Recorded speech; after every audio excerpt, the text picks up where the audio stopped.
Taishō Romance Theater by SweetSomeStudio is the first game. Okay. Content warnings for blood, violence, horror elements, and grotesque bodily humor. Viewers' discretion is advised.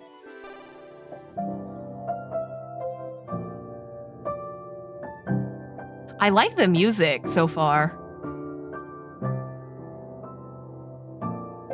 It's very like, you know those like old clippings of when you, like a lot of like serial killer-esque type of horror where the killer puts a bunch of magazine clippings and they smush it together to write a note. It feels like that.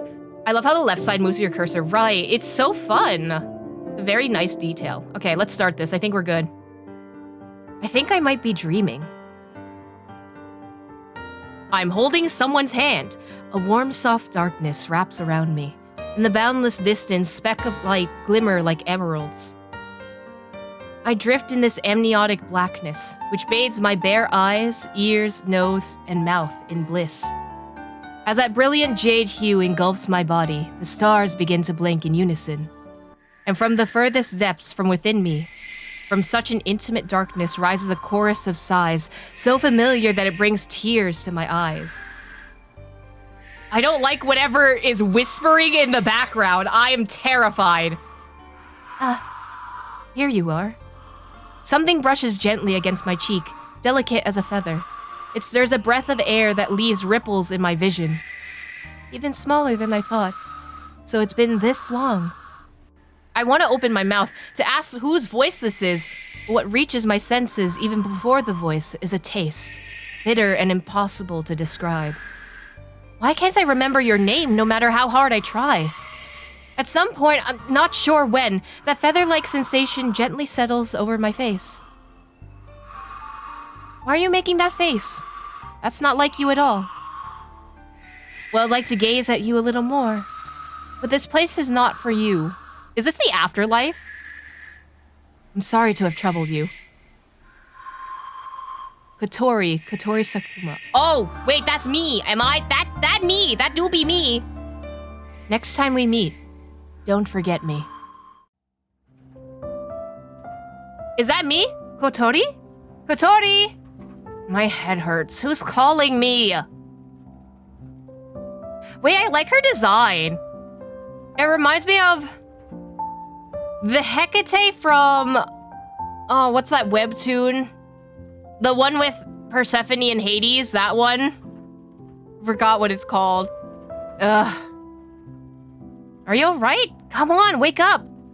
A voice tinged with concern, someone gently shaking my shoulder. I pry my eyes open. The familiar interior of the car swims into view, and so does Kazuya, his face taut with worry. Thoughts and memories fall back into place. The din outside seeps through the windows as the car speeds along a road lined with gas street lamps. We're on our way to the new residence in Ginza.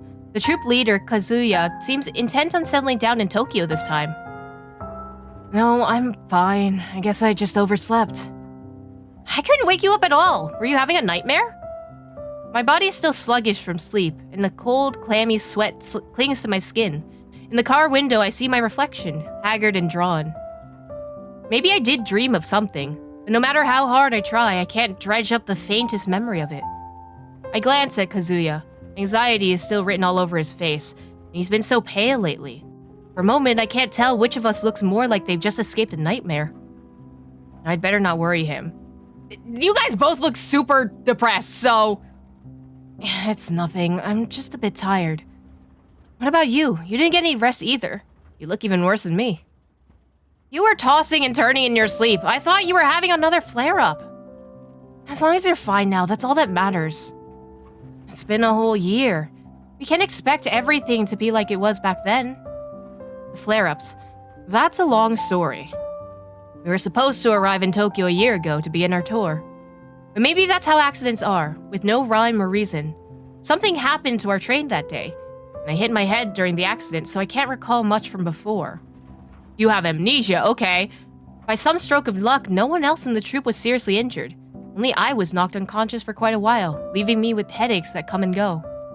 Since then, Kazuya has gotten overly worried about me. His own health has been getting worse too, though he's still in good spirits.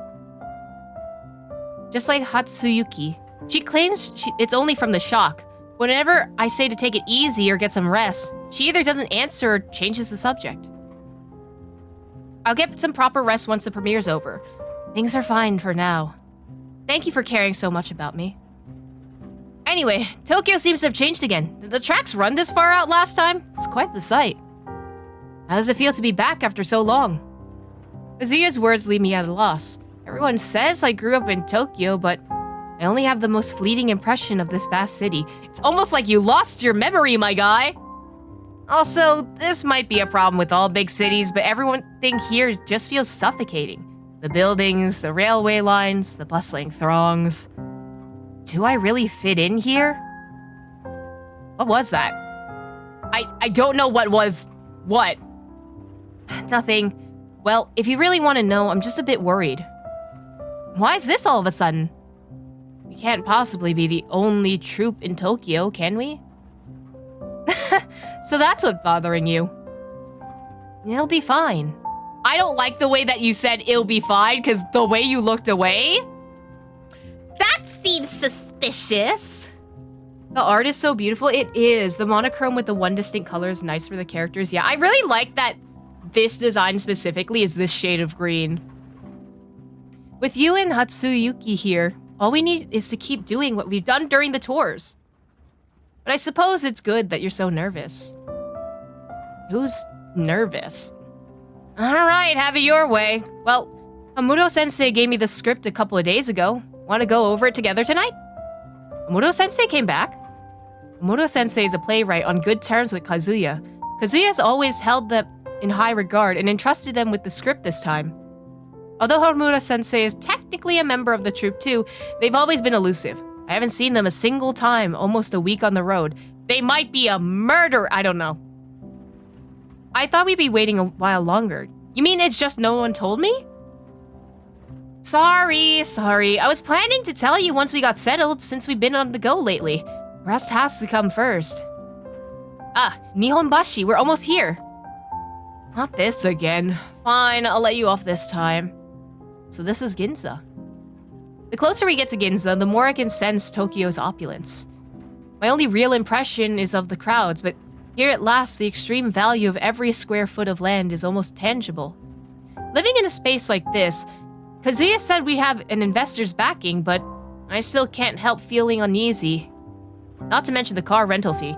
We used to pinch pennies to make ends meet. My thoughts drift further and further away, and by the time I regain my focus, Kazuya's already moved on to another topic. Has bro just been yapping the whole time and not listening to the other person? Oh, did I ever tell you about where we'd be staying? Sorry, what? Apart from mentioning it's in Ginza, he's never brought it up.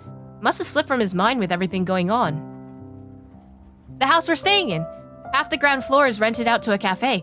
I hear it's quite a popular spot. Though coffee isn't really a novelty in Tokyo anymore, their fresh fruit ice cream is one of a kind. Oh, fruit is expensive in Tokyo though.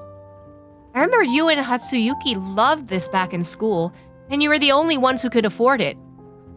I almost say, isn't it a kind of a weird thing eating cold treats in the winter? Hey! Hey, first of all, cold treats in the winter is delicious, okay? The look on Kazuya's face somehow stops the words in my throat. It's like he's lost in memories. Huh. Maybe I really did love those little treats back then. I'll give it a try if I get the chance. We still got some ways to go. Anything else on your mind? I guess I'm being prompted to tell me more about the good old days. Back in my day when I could afford fruit, I guess? Cold treats in the winter give me headaches through the brain feeds? No, I feel bad. They're so good. I love eating a good ice cream in the middle of winter. Why the sudden interest?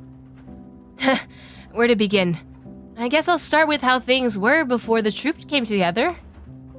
We first met in Sasaki's sensei's piano class.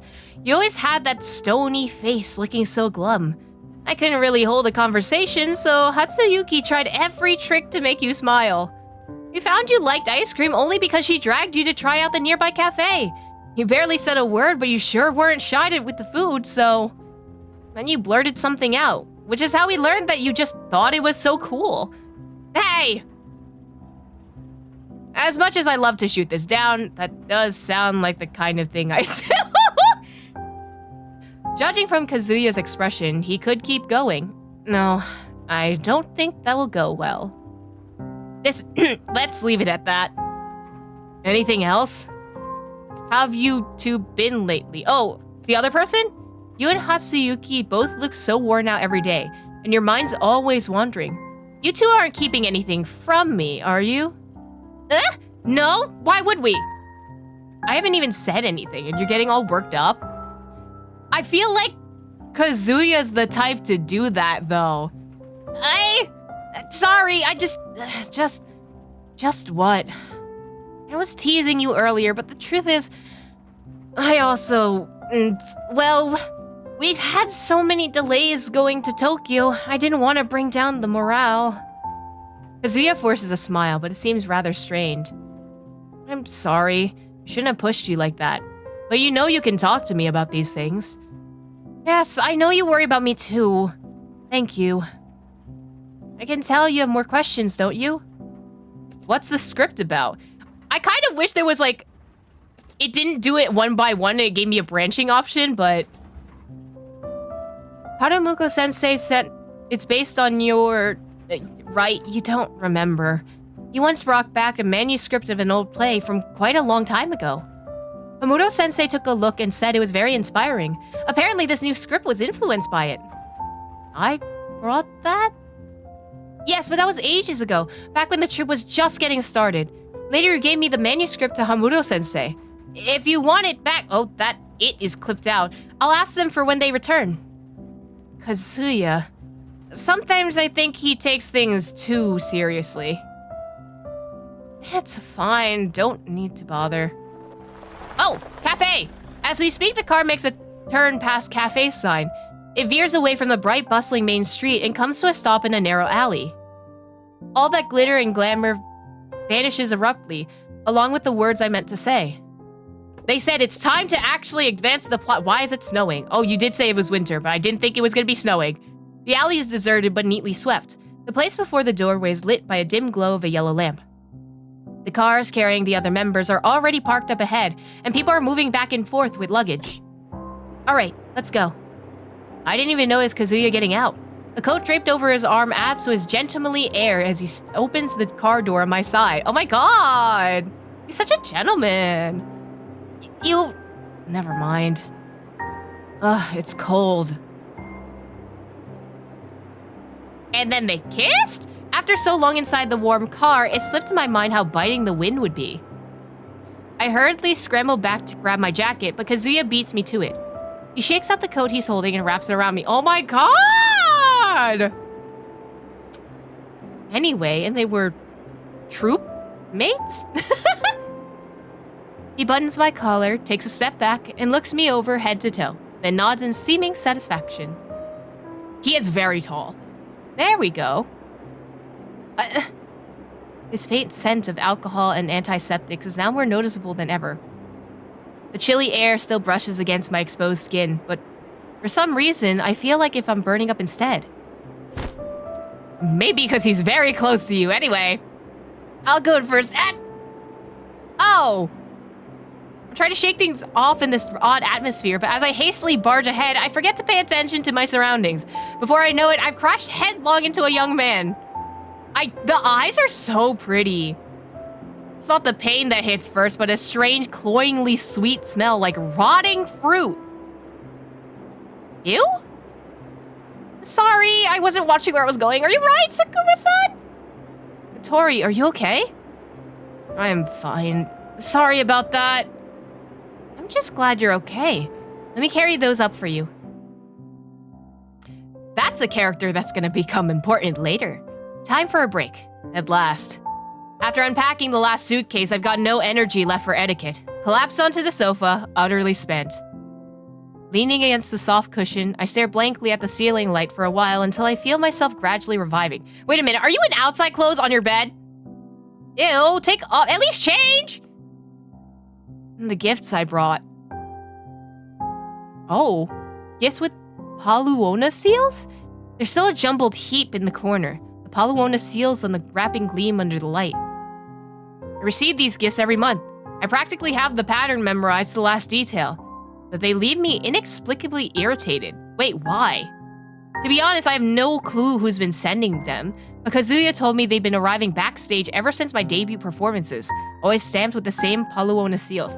It's, a stalker? I don't know. Because, like, if he's saying that he feels irritated, then I don't know. It's most likely some young master or lady from a distinguished family since they get to use the emblem, but their taste is unfathomable. Most of the gifts just end up collecting dust.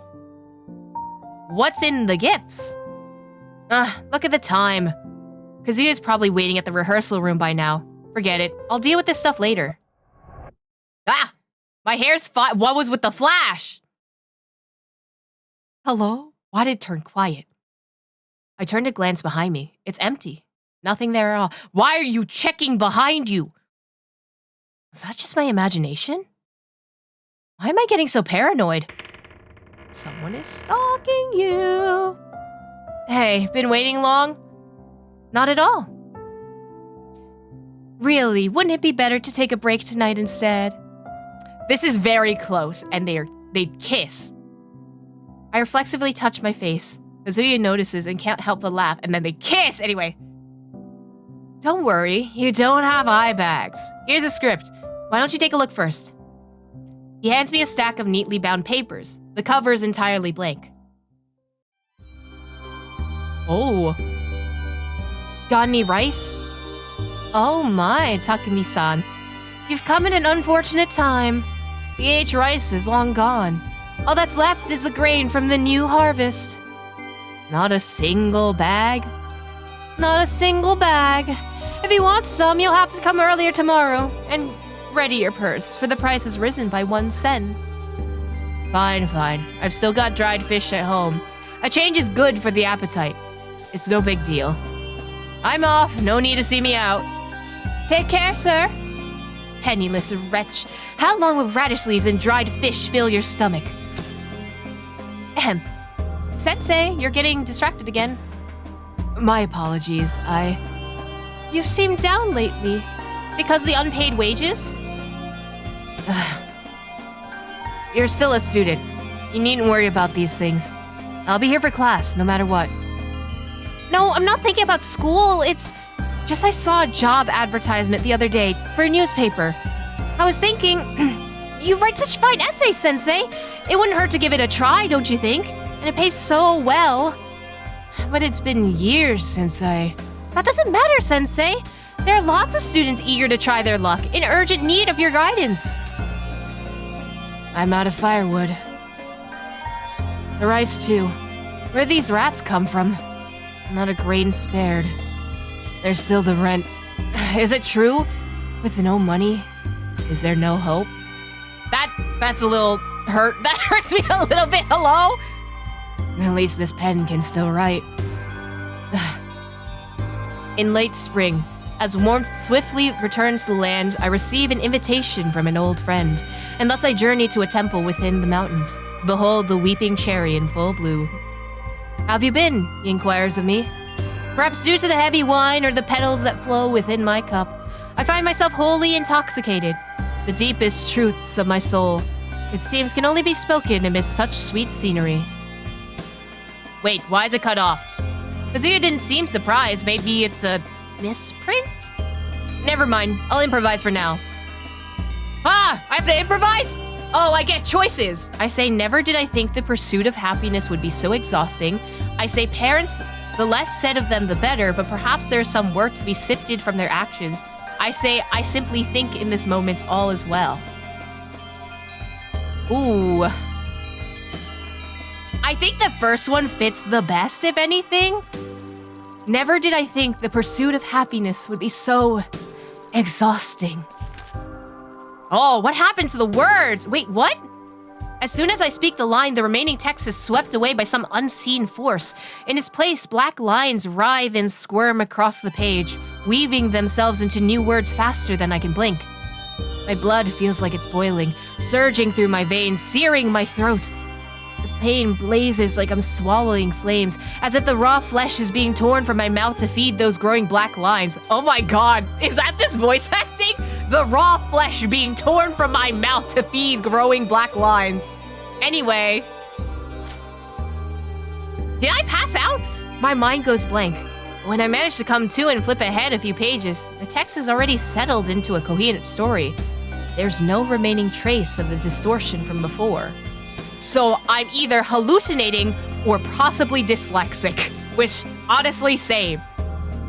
My friend's face steeped in the glow of dusk and a faint memory stirs. No, that's not how that goes. My eyes are fine. Am I haunted or something? A dull ache blooms in my head. My temples draw tight, pounding. Those black marks imprinted on my retina still twitch spasmodically in the corners of my vision. But as soon as I focus my gaze, they turn into perfectly ordinary blocks of type, lying completely still. I really like the scribble design that they did, yeah. It's as if this is how they've always been, as if everything I saw was just a mere illusion. My dazed look must be too obvious. Kazuya puts down his script with a mix of confusion and concern back on his face. Huh? Is that all for today? My eyes kinda hurt. Sorry, I've crumpled the pages. You better take a break first. It's my fault. I should have made sure you got enough rest before talking about the script. Also, it's very hard to read stuff if you don't have rest, so... I'll bring you a new copy when you're feeling better, alright? I really don't want Kazuya worrying about me.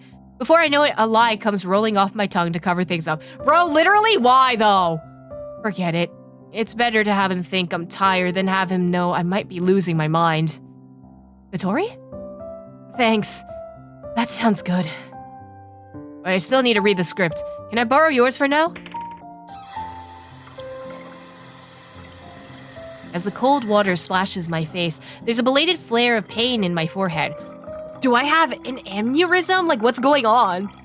Kazuya's copy of the script is also the altered version, but he wouldn't joke around like this, and he couldn't possibly be in cahoots with me to trick myself. Like, I don't think he would be able to hallucinate the words on the page. Like, I don't think homie would be able to do that.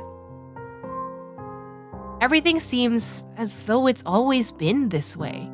Unless they're going through alternate timelines. I don't know if this game is like that, but... That thing I saw in the mirror. What is going on? Looks like curses and hauntings might not just be flights of fancy after all. Wait, they're so pretty. Stop. I think this is my favorite design so far. Oh, Katori. Huh? Hey, superstar. You don't look so good. Has Kazuya been giving you a hard time? Hatsuyuki. The only sound of that familiar voice makes me realize I've been in a trance here for who knows how long. Homie was staring out into the distance for 3 years. The troupe's leading actress blinks at me. She's standing before me, her green eyes as vivid as 2 emeralds against her pallid skin, their gaze locked unwaveringly on my face.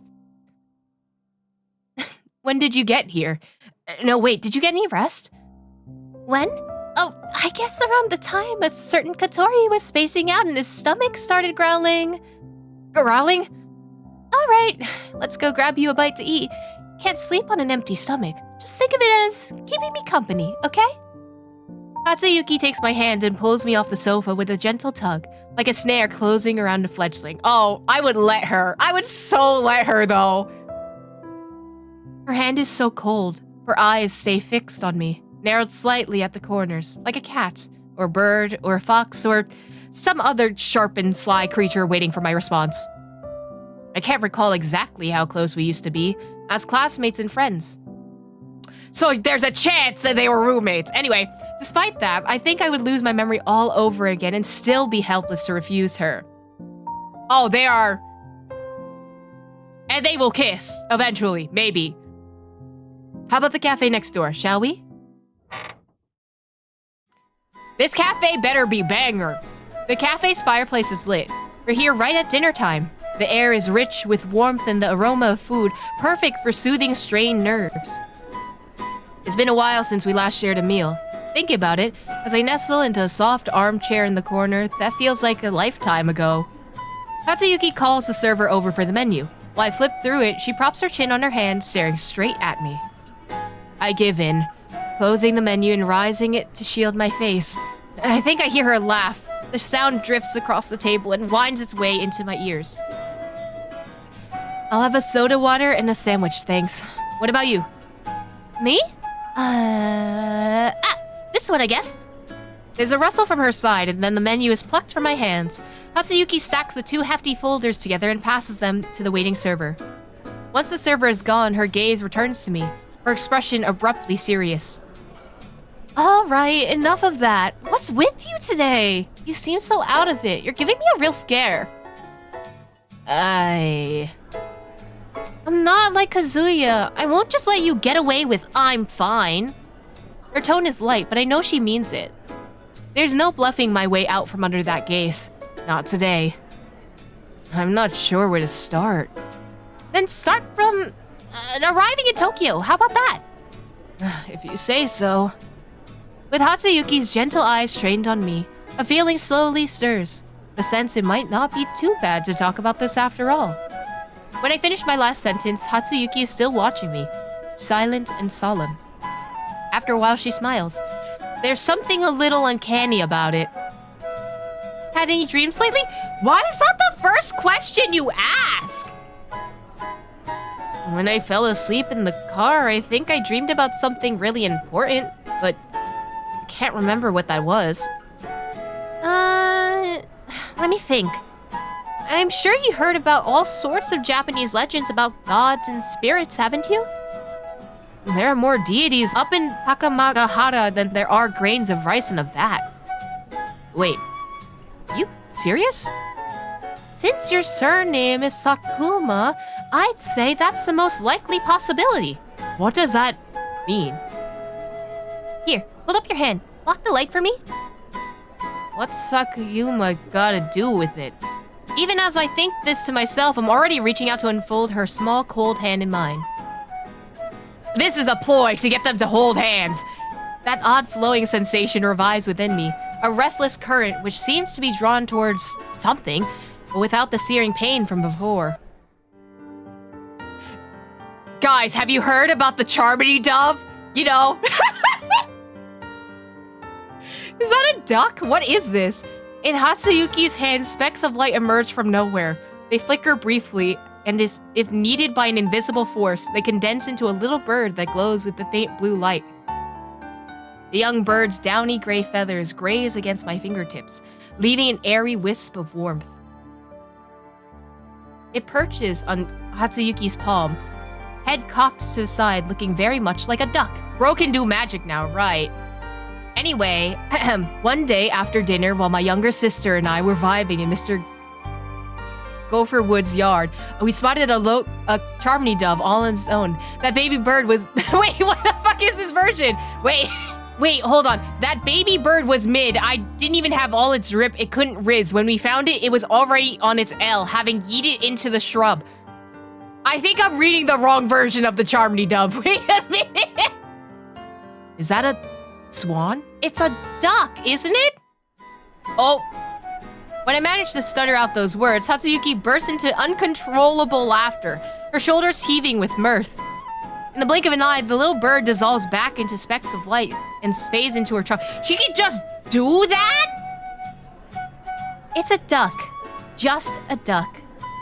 But the point is, that's how it feels, isn't it? Something is about to burst out from within you, and you have strange visions. Something's about to burst somewhere. Anyway. Yes. Right. We still got some time before the food comes, so I'll tell you a thing or two. What the heck is this? I'm assuming this is lore, but like... I'm very confused. What you bear is an inborn I thought that's an inborn child. The gods generously bestow their dregs upon the lucky few, and so we gain a sliver of power. Power that was never truly ours to wield. Who can say if it's a blessing or a curse, but it inevitably grants us special abilities. And of course, it's passed down through the bloodline. That part isn't great. I'm not sure what exact terminology is used in Japan, but anyway, just think of it as sorcery. Onmyodo or Shinto magic, that sort of thing. According to most, let's call them mages. According to most mages, there are two kinds of magic. One kind can be wielded by mages through study, though it still involves some simple rituals. The other is unique magic, born from the fusion of oneself with the dregs. It's known as a talent. Even within a single family, no two people share the same talent. I don't know what your talent is, but it's best to keep that to yourself. And that's because most mages have a strict taboo against magic that deals with the soul, or life and death. It sounds like I'm going to have magic about life and death. If everyone were to treat life and death so carelessly, the world would be thrown into chaos. This kind of magic also takes a tremendous toll on the body. My point is, keep your secrets, even from me. Homie was just like, yeah, please tell me, and then suddenly he's like, oh, it's magic? Nah, actually, I don't want to know.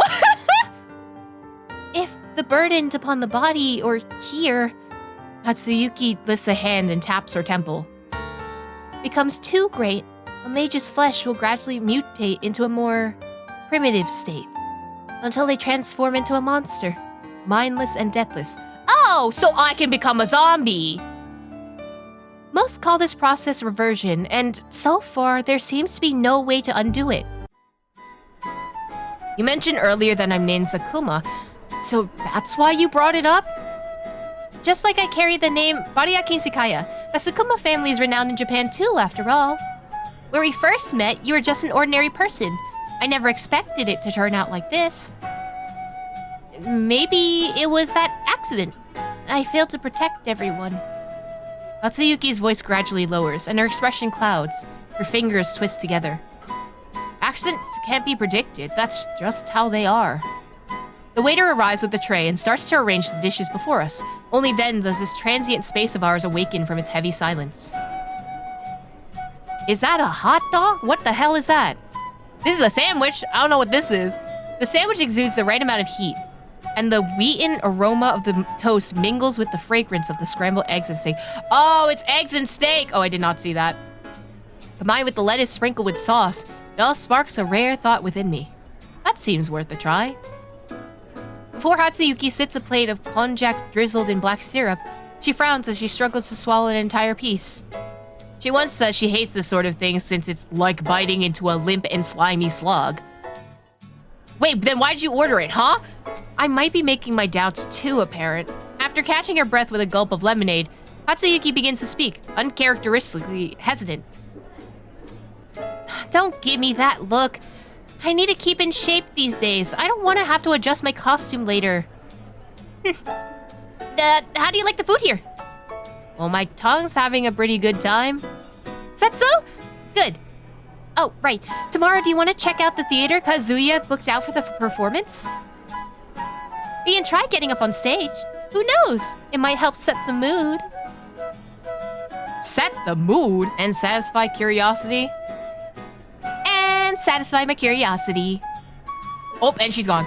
I'm still drinking my soda as Hatsuyuki forces down the plate of konjac, settles the bill, and thrusts her hands out the door to catch the falling snowflakes. Bro ate that so fast! We got our dishes in like 5 seconds and she is out the door.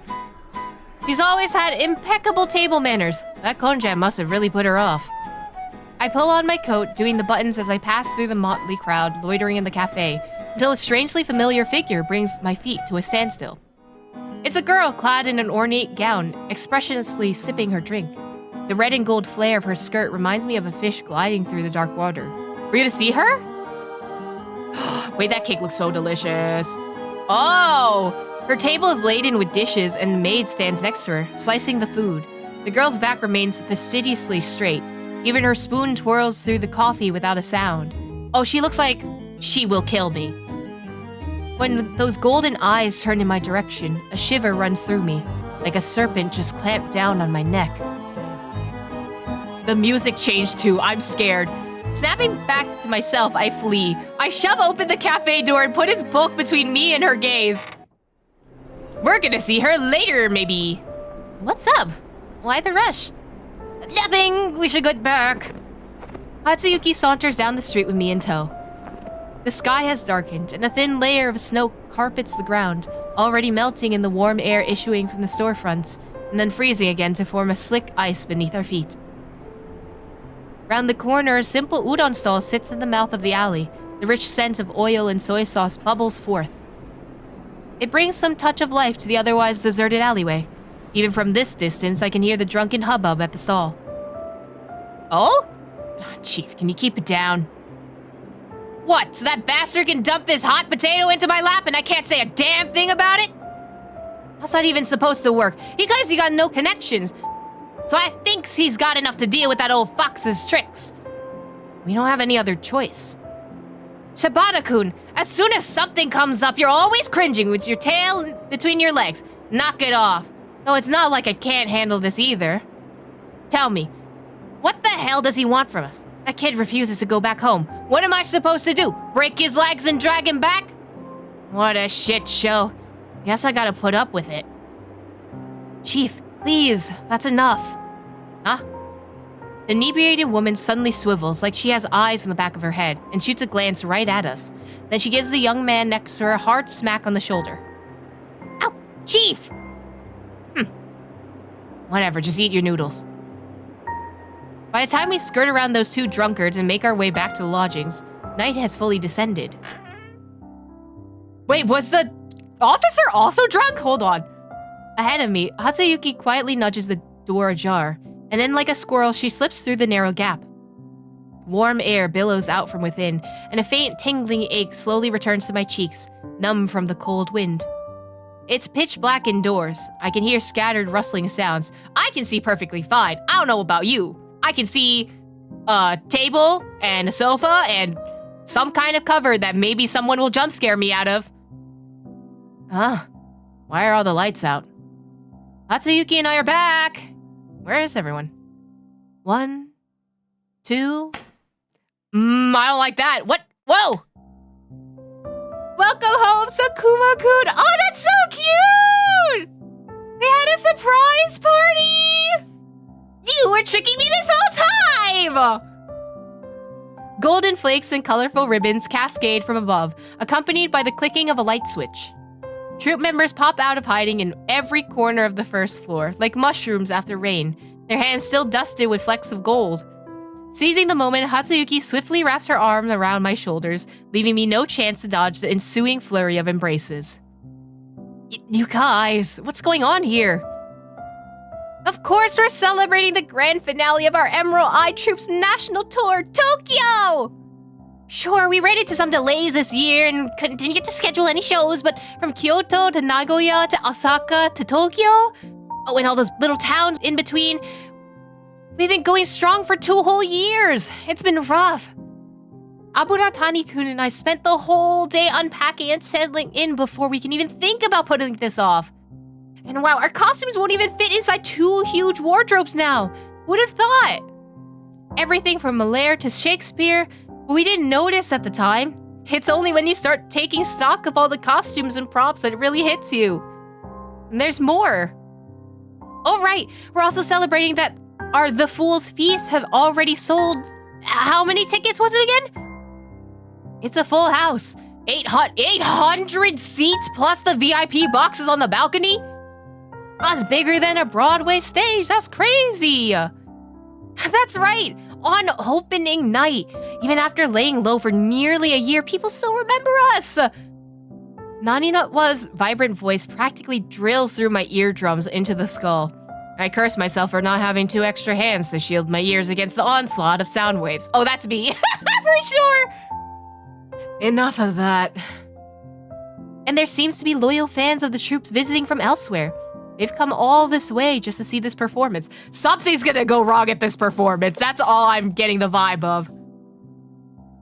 It's all thanks to our leader and everyone, of course. Sakuma-kun especially. Or else we wouldn't be doing this well.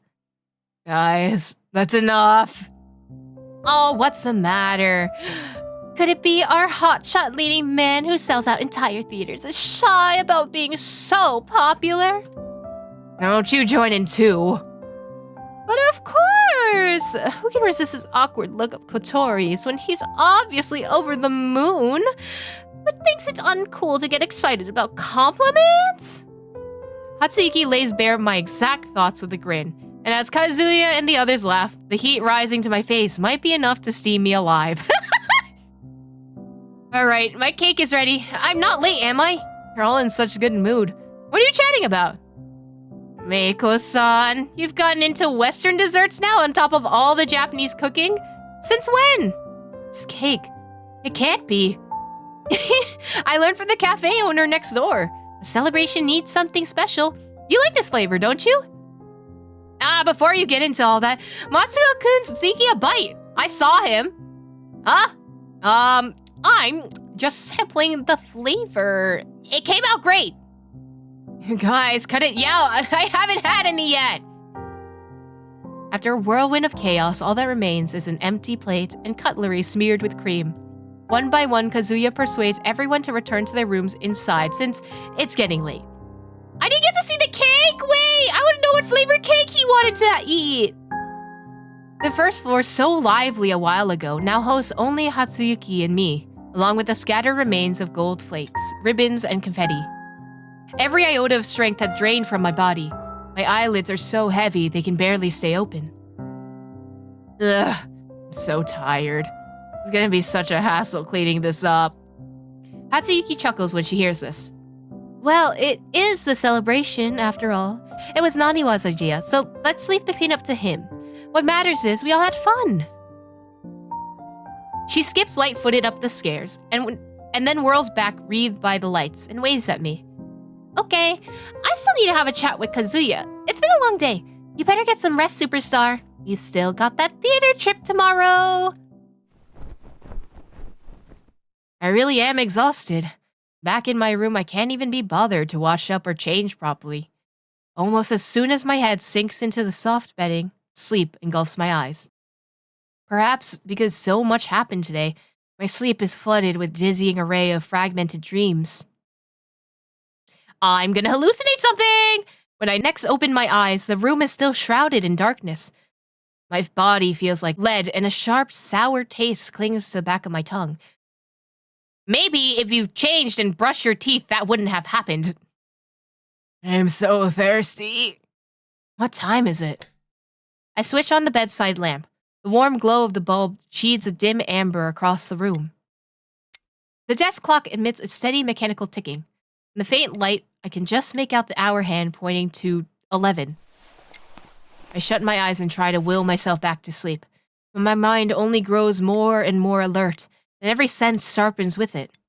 My ears are flooded with the sounds of the wind, the clockwork, and my own heavy breathing. Noises that I would normally overlook now echo through me like roaring thunder. Can't sleep. Might as well get some air. The troop is dead silent at night. I gently close my door, treading carefully across the carpet. I wander idly through this still unfamiliar building, by the ashen moonlight streaming in from the windows. My room, Hatsuyuki's, and Kazuya's are all on the second floor.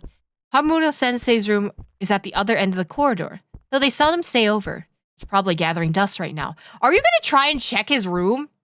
Looking down over the corridor banister, I can see the reception hall in Kazuya's office. Opposite the office are the dressing room and the rehearsal room. With nothing better to do, I reread the nameplates on all the doors, then follow the moonlit stairs upward. The third floor houses the other members. Every door is shut tight, as if the occupants are already deep in slumber. The window at the end of the corridor looks out upon the late-night streets of Ginza. There's no sight or sound of humans, only the gas lamps and the stars, shimmering together in soft hues. I tiptoe down the corridor, and as I pass one of the rooms, the murmur of voices brushes against my ears. They're ghosts! Okay. Never mind! I did eat something today. I tried to throw it up when I got back, but I can't get it out clean. Is that Hatsuyuki? Do you think it'd be better to cut it open and clean? Cut it open? What are you talking about? The person answering her seems to be standing further away. Their voice is too muffled to make out. Have you gotten any better at this? The stitching last time was a real mess. I could feel it through my clothes. It's my fault, too. The more times it's cut open, the harder it is to sew it back together. Usually I can empty things out just fine. I don't know what's wrong today. But are you too tired for this? It's winter, so it'll be a while before things start rotting. That should be fine, right? What the fuck are they talking about? Bro is a zombie! I take an instinctive step back. The floor creaks behind. Oh no, they found you! They can hear you! Who's there? Run! Run!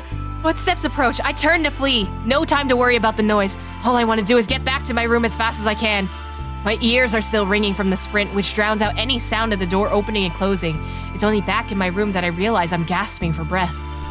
I can't go back out there. I lie back on my bed and steady my breathing. But in my mind, I can't help circling back to the words I overheard. Is Hatsuyuki sick? Before I can make sense of anything, sleep, summoned by all this exertion, claims me once more.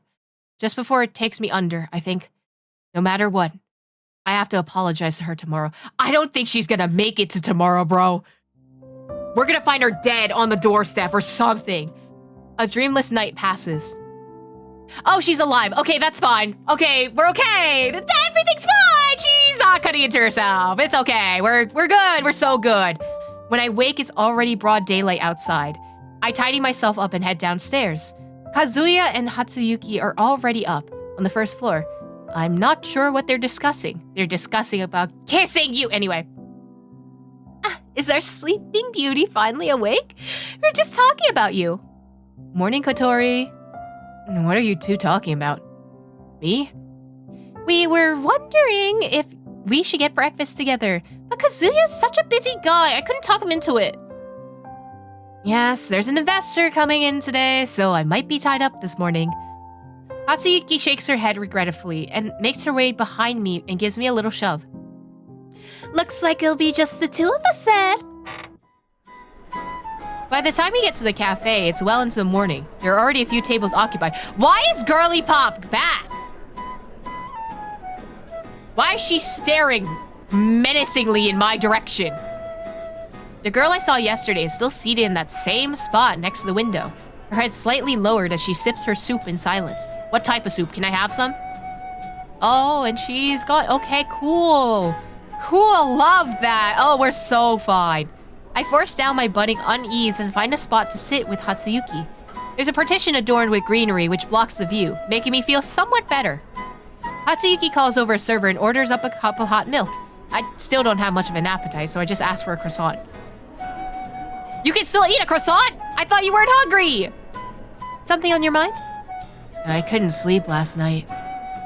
Hatsuyuki adopts a theatrical look of dawning revelation. After the waiter sets down her food and walks away, she knits her brows and lowers her voice. So, that was you. This might be a problem. What kind of problem? Are you sick? Or is it that thing you mentioned, the magic or spells? She's gonna kill us!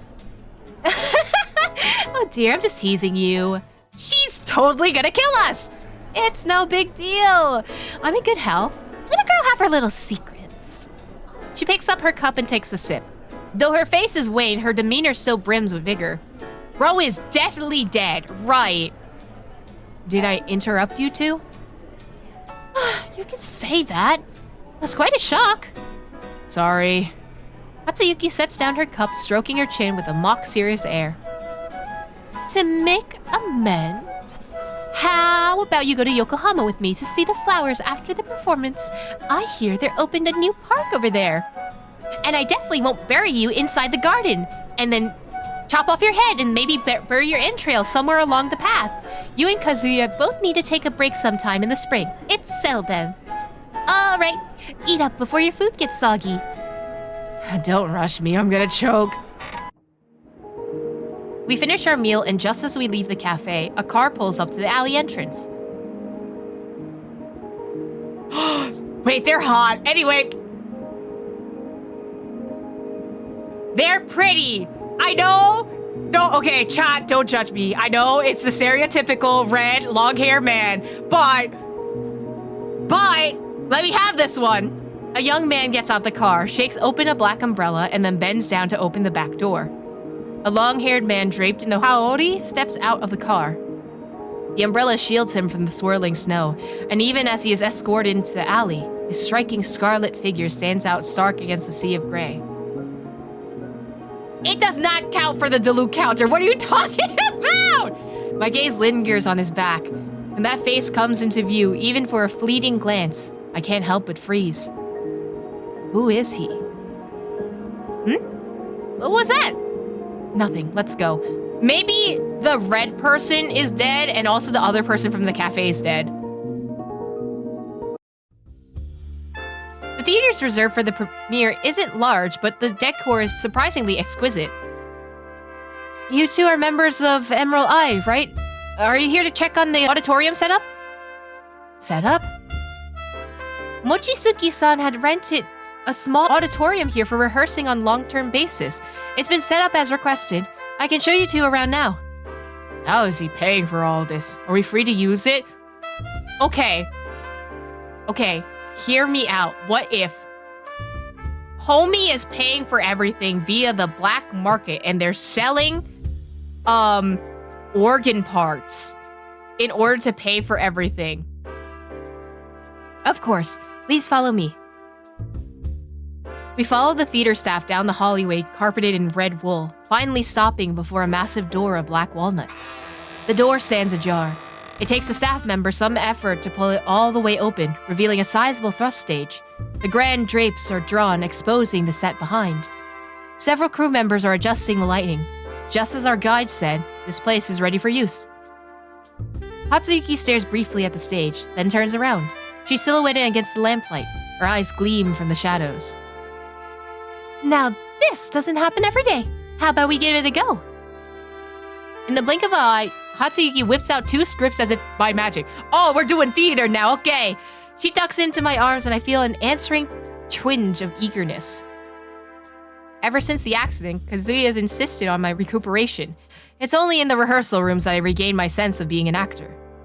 But faced with a real stage, however, I feign nonchalance. There's no deceiving myself. I can't pretend I have no desire to stand upon it. Everyone gets drawn back into the stage at some point. Well then, let's try it.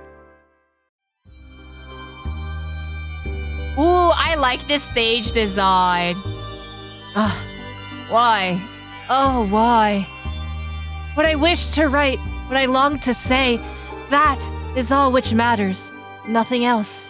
No worldly concerns should hobble my steps. Sensei, are you there? I brought you some rice. You haven't been to class lately. The students are all worried, so I came to check in on you. Is everything all right? Why didn't the others come? They have household chores to attend to. I haven't fully recovered from my illness yet, and I'm not needed at home, so I'd figured I'd come see you. If I can but silence her, peaceful days will be mine once more, for a time. Time. Precious time. I simply need to make it an accident. Oh, you are gonna kill her! No! In any case, come in. Did anyone see you? The spotlight falls on Hatsuyuki. She opens her mouth, but no sound comes out. Her line is next. Why isn't she speaking? In the stifling, frozen silence, my unease grows. I hear the crew muttering. Hatsuyuki?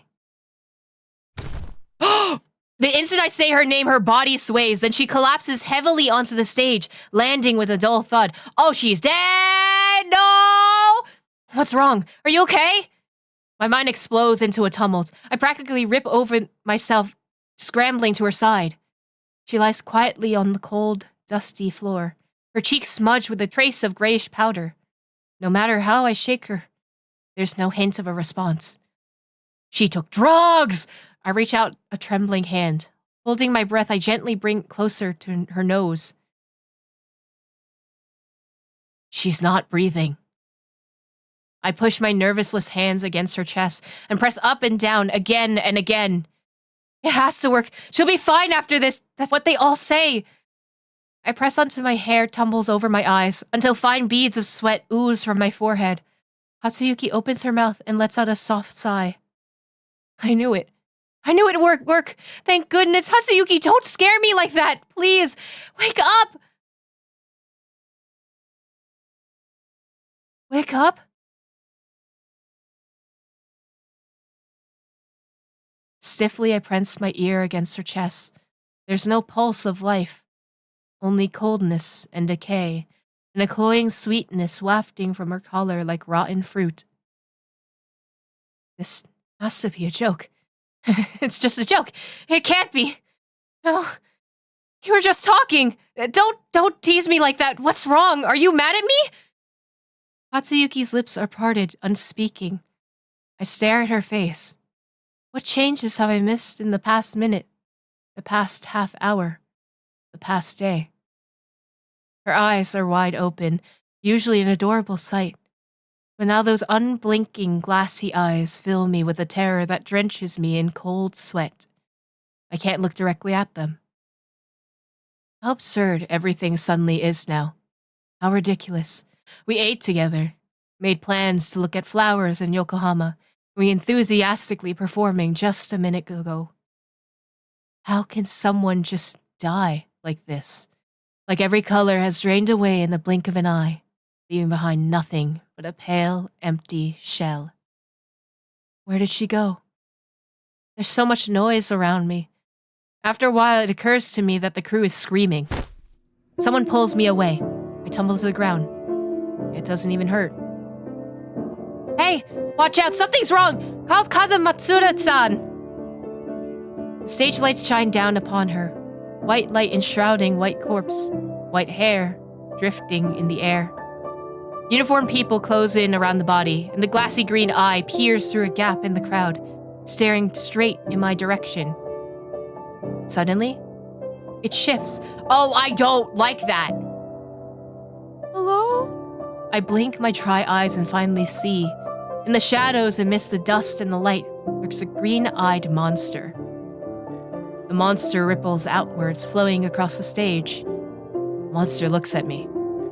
It crouches over Hatsuyuki's body, like a soul untethered from flesh, a fetus bursting from the womb. Ugh, I don't like that description. I've seen it before. In the mirror. The white-feathered monster. So she's dead. Great. Love that for us.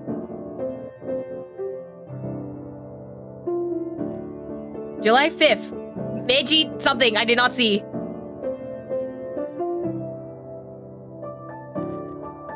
Okay, so we had the funeral. Who is homie? Who is that dude?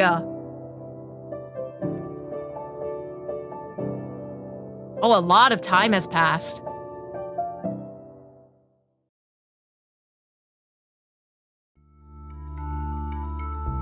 Who is this? What? We literally watched someone die in front of us and now suddenly, yes, mysterious people. Man, I liked her.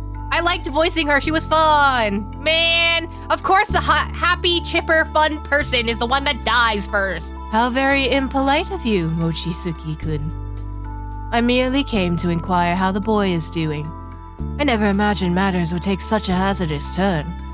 Alas, now that it's come to this, I can only offer my sincerest apologies. You! Why are you bleeding?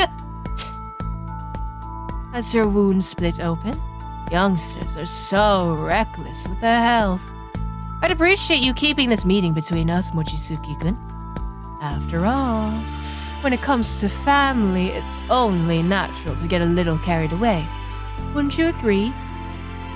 You drove Kotori away years ago. He doesn't remember a thing now. Why are you still... Why? Mochizuki-kun, you'd ought to understand the reason better than I do. One more thing. I rather suspect that my dear Kotori remains unaware of whatever you and Miss Barya Kinsakaya have been keeping from him. Am I right? How do you know that? Minoru-san? The snow has stopped. My, look at the time. Well then, let us draw this little encounter to a close. Mochizuki-kun? If you can be so kind to inform your teacher that I would very much like a word with them in the coming days, preferably sooner rather than later. Come along, Sarina. So many stitches. My, this is quite something. The skin seems partly translucent, and what's this? Ugh, they laid on that powder real thick. It's pretty well preserved. I've never seen a spell like this before. Fine piece of work. Well, since it could go on a stage, I guess it's with enough makeup it looks like a living person. No wonder you called me in. Good job remembering to evacuate the civilians in time. Why are we evacuating? Declared a medical emergency, whatever works. Where's that person who came in with it? Did you get the rundown yet? Still no response. Come on, did it really scare him out of his wits? Hey, look up. What is happening? Oh, this is the cop! An acute, intense jolt of pain spreads through my jaw. But it's nothing. Nothing compared to the dying agonies that Hatsuyuki endured as she laid there. If I noticed earlier, would everything be different? Anguish engulfs me, smothers me. Rising from the depths of my dried-out eyes, my mind restlessly chews through memories, spitting out scraps of details I once missed. If only we'd gone to the hospital earlier. Gone back to rest earlier. If only... Somebody's speaking. The sound grates like the ringing in my ears. My tinnitus, bro! Hey, can you hear me? Hello? Hello? Sir? I thought I was supposed to have some magic talent. Why could I only watch her die right before my eyes? Something so useless. Utterly useless. Was it because of that monster? It followed me here and killed Hatsuyuki, and I did nothing but lead it to its prey. I've had enough of this. Ignore me, will you? Snap out of it. Oh! I think I got slapped. A gust of wind pierces sharply through the side of my neck, then dissipates, leaving behind an icy sting and a damp sensation spreading across my skin. My nerves, trembling from the narrow escape, pull me back to the very reality I refuse to face. I look up and see a familiar face. It's the woman who I saw stinking drunk at the udon stall last night. She's standing before me now, arms crossed, gazing at me with obvious displeasure. At the sight of my face, she briefly falters and her brows draw together, but she swiftly regains that impatient expression. Ah, so it's you. Me? She doesn't seem to be bothered by the conversation we overheard last night. She just turns again to glance towards the crowd of uniformed police, all huddled around Hatsuyuki. Last night, I remember you and that girl, right? One laying there, the deceased. You two were close, weren't you? You know if there was, anything going on with her recently? Any illness, or unusual relationships, or anything out of the ordinary that happened to her? A sticky, acrid bitterness spreads across my tongue. I could rake through every remaining memory in my amnesia-ridden brain and turn up nothing. Hatsuyuki is the same girl I've always known. I don't know anything. Sorry. The woman's eyes crinkle. Her expression softens as she sits down next to me. Feeling nervous? It's okay. I'm just here to get a sense of the situation. Lots of crime witnesses don't realize that anything they've seen might be useful to us. It's probably the same with you. She might be right, but my instincts keep going back to that monster, the one that seemed to be born from Hatsuyuki's corpse. It must have something to do with her death, along with what I overheard last night, but I don't know how to bring this up. I think the police would say that you're hallucinating if you brought that up, but sure. The woman seems to sense my inner turmoil. She offers a reassuring smile, but it feels a little out of place.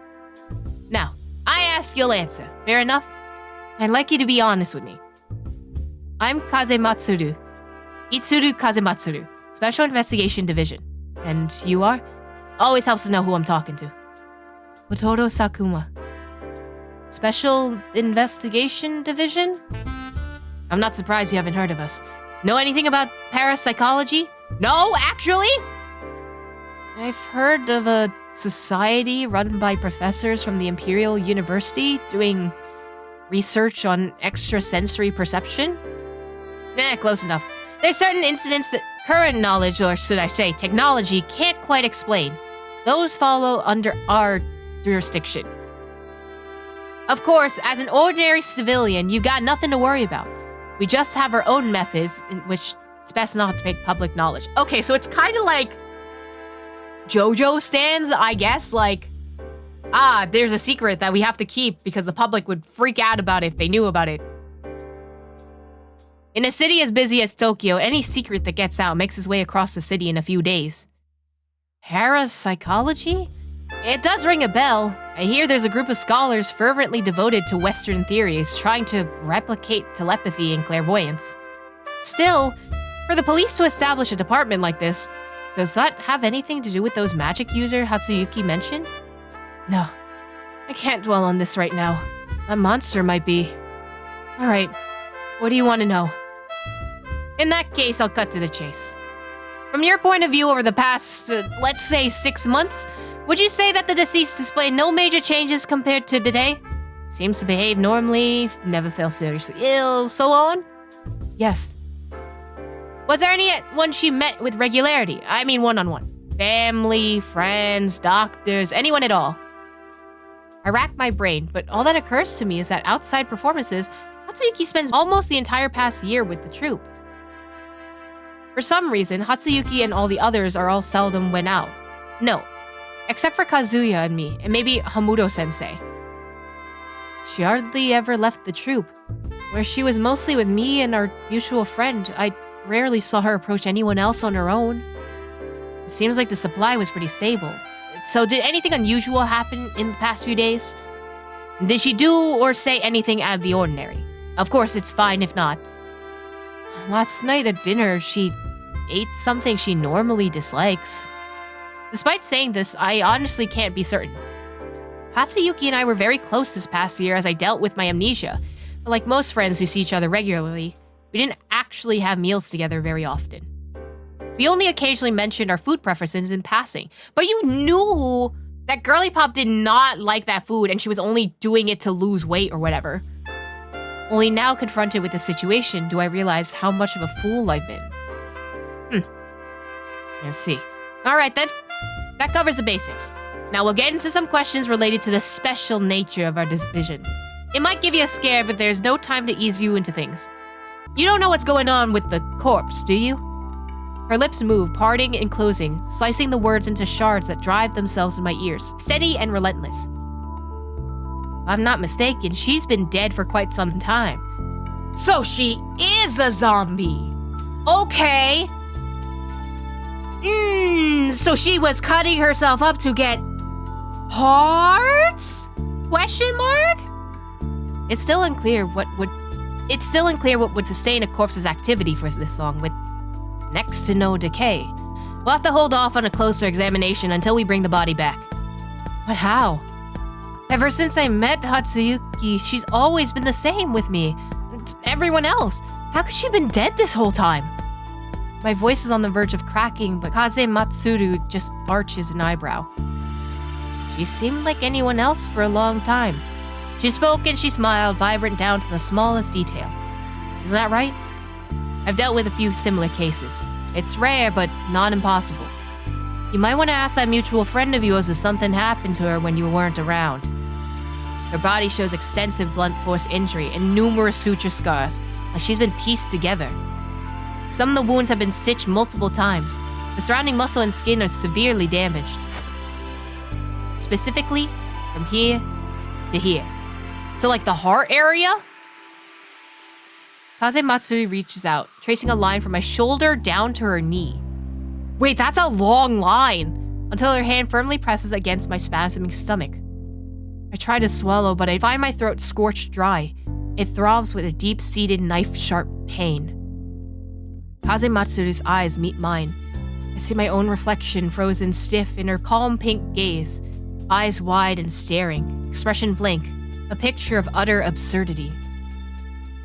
I haven't gotten around to my question, but it looks like you got something on your mind. Well, out with it. You want to know why your friend ended up like this, don't you? Spit it out. It might open up another lead for us. I open my mouth. My voice comes out hoarser than I realized. Who did this to her? And more than that, who could get Hatsuyuki to cover for them? I I overheard Hatsuyuki at our place last night. She was complaining about having to cut something open to take it out. Was it something we ate together yesterday? Probably. A living corpse doesn't have functioning organs. The food scraps just rot away in the stomach and... You're hesitating. Anything else? When Hatsuyuki collapsed, I also saw a white monster. A white monster? A white monster with wings, its head unfolding like a lily. Kazematsuru's eyes' expression abruptly transforms. Her bright eyes pin me to the spot, like a serpent locking onto its prey. Okay, last question. As Kazematsuru speaks, she switches back and forth of mild impatience, like that spasm of emotion just now was nothing but my imagination. This was supposed to be the part where I squeeze a confession out of you, but forget it. Do you know who rubbed you the wrong way? What? When it comes to cases we dealt with, I don't generally explain all this nonsense to the people involved. Parapsychology this, special division that, all that sounds way too far-fetched, like something out of a novel. We have our ways of making sure you spill every last detail you know and don't remember a single thing afterwards. You won't even dream about it. When closing a case for most people and even society at large, all we have to do is find a plausible excuse to smooth things over and say, an acute heart attack, or a stroke, or maybe some drug abuse. There are all sorts of stories to run with, and evidence is easy to come by. Of course, getting poisoned by a male companion in a premeditated murder, that works too. And why did it have to happen in the theater in front of all these people? Chalk it up to the suspect's sense of ceremony. As for the things that suspect heard and that white monster he saw, they serve as further proof that this actor was so immersed in drama, he lost the ability to distinguish between family and reality. Delirious and raveling, he turned to his blade on the victim who came to the theater with him. During our inquiry, we noticed that he avoids eye contact. His demeanor is furtive, as if he's hiding something. This is highly suspicious, and after a few rounds of questioning, the witness will all develop the same impression. Do you follow what I'm saying? You're threatening me. Very clever, but let's not put it that way. Call it a mutually beneficial opportunity. You don't want to know what's happened to the people we take into custody. What do you get out of telling me all this? Ha! You got a real knack for tough questions, you know that? Her roar of laughter draws the attention of the remaining officers in the theater, but she casually waves them away. She turns back to me, dashing the tears of laughter from her eyes and slowly holds up 2 fingers. First off, someone asked me to stir up some trouble for you, but I can't stand him. Second, it's because of that thing you saw. A head cleft like a blossom lined with fangs, wings towed in its wake like a weighty shadow.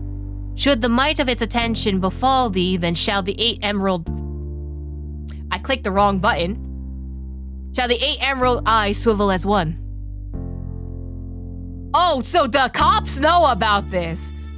Lord Octoperitopes, those black magic practitioners call it. I spent years in hot pursuit of it and its followers.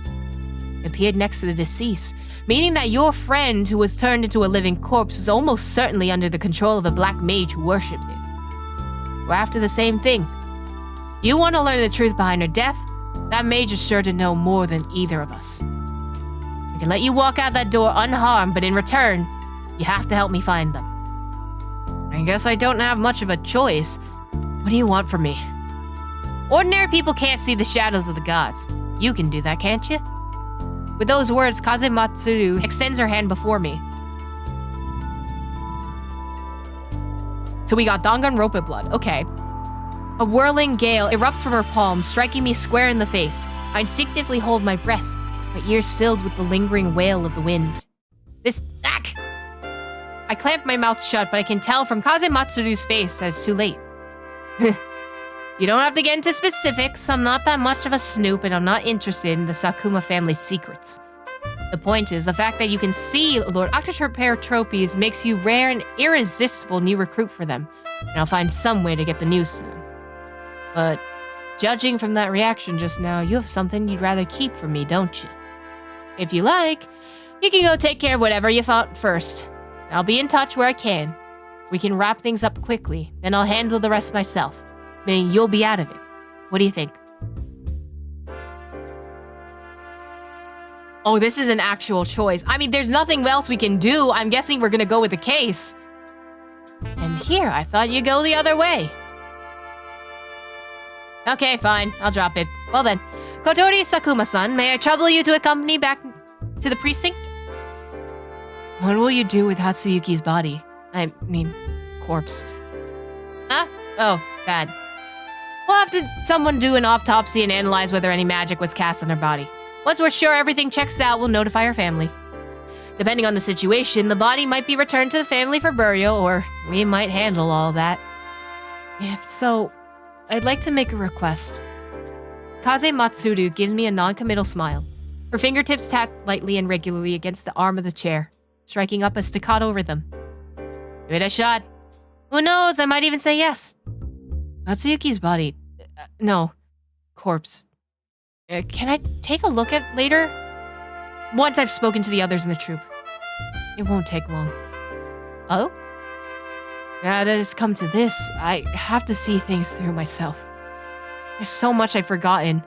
Hatsuyuki was already like this when I met her, and now that she's gone, I can't let those scars be buried with her. At the very least, I need to know. You haven't seen a course up close, have you? Oh, dainty young master. Try not to scare yourself silly. Well, since you asked, of course I can arrange a little thing like that, but you have to wait until the autopsy's over at least. Thank you. Oh, this dude's back. Chief, we're heading back with this and then... I know, be careful with that or I'll dock your pay when we get back. Shibata shrinks away, shoulders hunching in terror, and hurries back on stage. He and the other officers reflexively bellow yes in unison, then huddle together like a flock of frightened quails. Quails is very specific. Before long, Hatsuyuki's body is lifted onto a stretcher in a flurry of activity. Her arms dangle over the side, swaying swiftly with each jostle. Finally, together with the crowd, she vanishes beyond the heavy door. As I try to rise to my unsteady feet, Kaze Matsuru tugs me out of the theater seat. Before I came in, one of the staff said this place was leased to the Emerald Eye Troupe.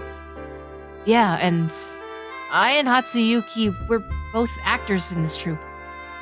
I see. Kazematsu signals me to follow her. Her boots are made of tough leather, but their heels sink into the carpet with only a soft rustle. Perfect. I remember we've got some files about that troupe in our archives. I'll show you. Wait, why do you have case files on me? What files? An easy premonition is forming in my heart. Just what could have happened for the troupe to end up in the police archives? It's nothing illegal, but, well, you should see for yourself. Kazematsu finishes speaking just as we reach the theater entrance. The accumulated snow glints beneath the darkened sky. Wind whips around the open door, trailing moonbeams in its wake. They weave together into a blast of bitter cold that I feel in my bones. What should I say, and what should I do? Before I return to the theater, before the suspended blade comes down upon my neck. But in this moment, I can't help but thinking, if only I could just stay here forever and ever. That's very weird to have that thought, but right now, but okay. Until I figured out a way to spin this tale that will spare everyone's tears and transmute agony to blissful relief. That would be perfect. You're still gonna have to tell them that she's dead, bro.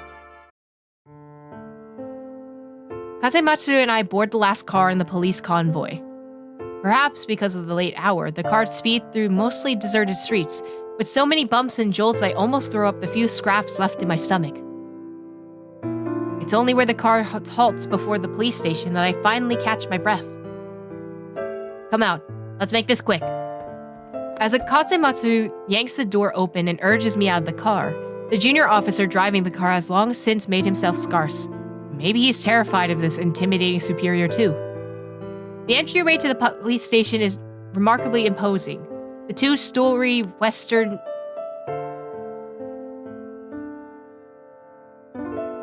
I don't think story is spelled like that. Story western-style building is adorned with ostentatious marble columns. It's plain to see that they have generous budget. I mean, it's the police, they probably have government funding. It must have been renovated, or maybe it was just built recently. I follow Kazematsu through the brand new doorway. We occasionally cross paths with some uniformed police officers. They seem to be low-ranking and are scrumptiously polite to Kazematsu and me riding on her coattails. But even before we get too far, their true colors become clear. I can hear the venom they spit behind our backs. It's not pleasant. I reflexively glance at Kazematsuru, who shows no sign of having heard a word. She leads me through a main hall along with a moonlit walkway lined with snow and withered twigs, and down another flight of stairs. Finally, she stops in front of the door labeled Archives. And here we are. Are you sure it's fine for me to just let me in like this? It's fine.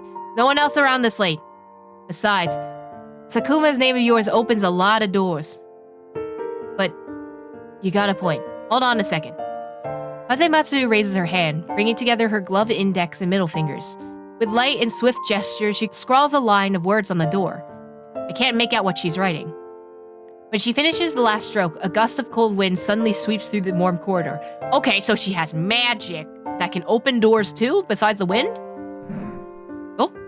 The rapid squall whistled through the air, tussling my hair and clothes.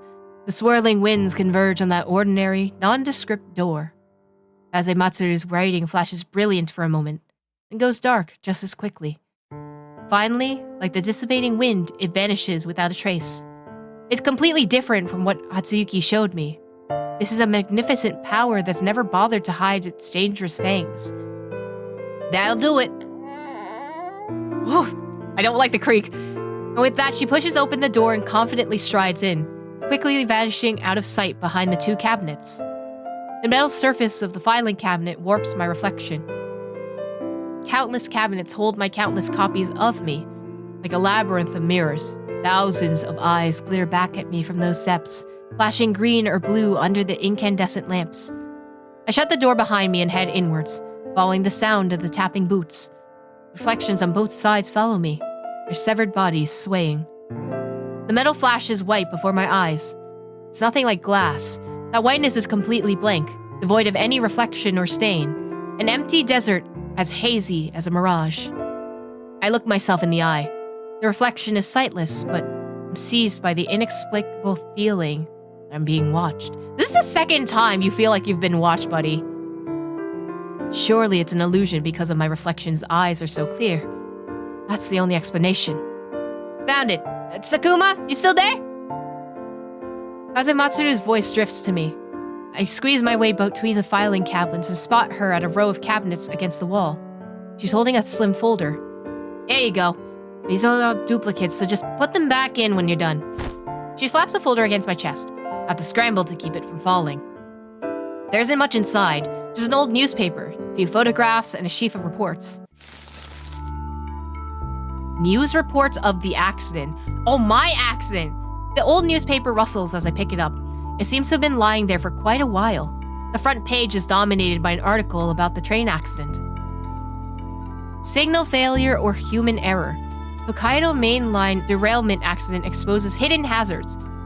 Death toll 143. My throat feels parched just from reading this far. The printed text sears into my retinas. A familiar pain is spreading through my temples, as if I've been struck by something heavy. Echoes ring through me. With trembling fingers, I peel away a photograph from the clipped stack. We had a stark black and white view of the train tumbling from the tracks, engulfed in flames and the broken and shattered human bodies. It's impossible to tell the dead from the living. There are close-up shots of several limbs. I can see the mangled flesh and stumps of bone. My brain throbs. I'm gonna throw up. I splatter these pictures with the hues of fat, marrow, and blood. Ugh. Oozing yellow fat. Ashen white ends split of bone, soft pink tendons enfolding them, blood slowly oxidizing from crimson to rust brown. When the human body is taken apart, it should resemble an oil painting in lush colors. That's a terrifying description. Also, is that an organ? When it truly is laid bare before me, carelessly splashed with pigments, its cross-section on display to the entire world, my only sensation is horror. Everything was scorching hot in the wake of the explosion. I could feel someone hauling me along. Blood streamed from my ringing ears. But amidst the acrid stench of burning chemicals, my lungs kept working. No matter how much I wished they wouldn't, they still faithfully brought me a scent that roused my appetite. What? That roused my appetite? Like, you got hungry because of it? That's cannibalistic. That's suspicious. My brain was in ecstasy. It told me that this was the aroma of roasted flesh. The smell which assailed me feels so palpable now, so inedible, as if it might truly have made my mouth water and my stomach growl. As if among the screams and moans of my fellow humans, it might have filled me with craving to set upon them, to bite and swallow and devour. Maybe this isn't just a hallucination. How else could I so vividly imagine the itch of blood creeping across my skin? My mind stops short, but I'm reeling in terror. Did I do something else to them? In that expanse of darkness beyond my mind's reach? Did I sniff? Did I lick? Did I... Hey, you okay? Kazematsu lightly pats me on the shoulder, then plucks the photograph out of my hand. It's creased from being clutched too tightly. She flips briefly through the photographs, then tucks them away in her pocket, pulls a sheaf of documents out on the folder, and shoves them into my hands. It's like she's draping a cloth over a box so I can no longer see what's inside. All I'm left with is that hallucination. So real and so insubstantial all at once. And these are rougher going than I thought. You should try reading the text instead. I swallow my saliva. The noise seems to ring loud in the quiet archives. Kazematsuru might have heard it, but if so, she simply arches an eyebrow and waits for me to speak.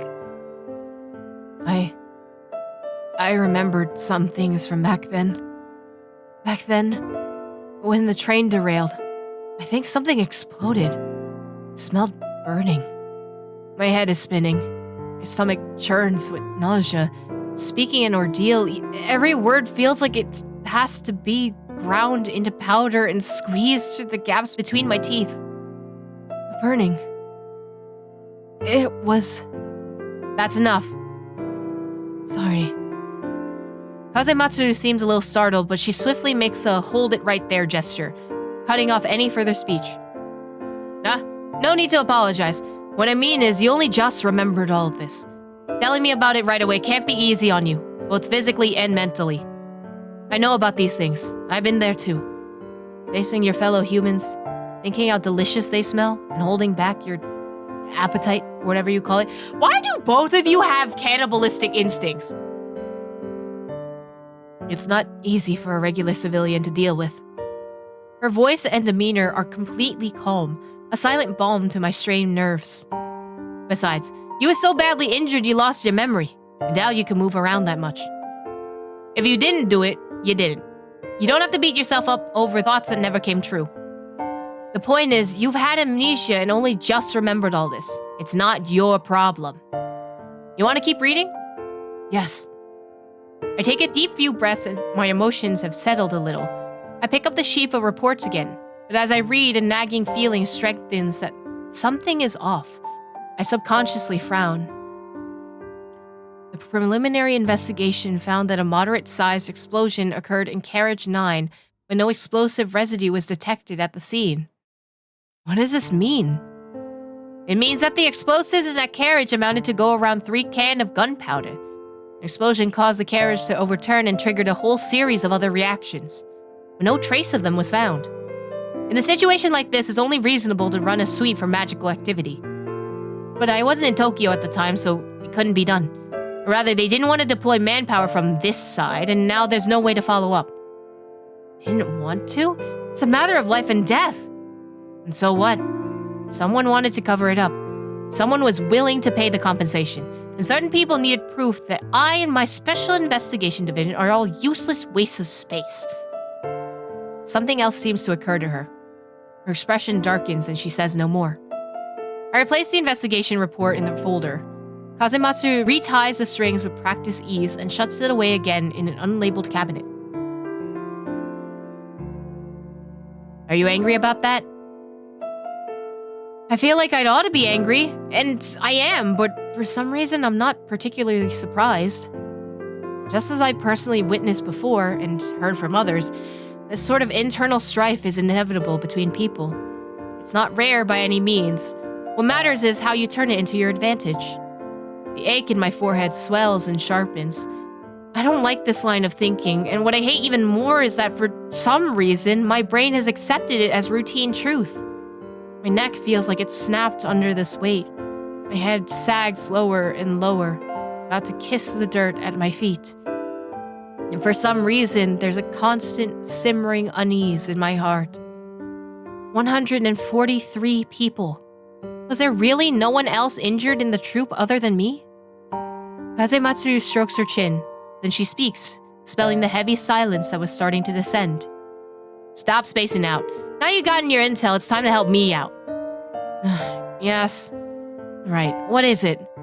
My tangled skeins of thought are abruptly shoved back into my skull, and I involuntarily stammer in response. Kazematsuru ignores my lack of manners. She simply folds her arms and continues speaking.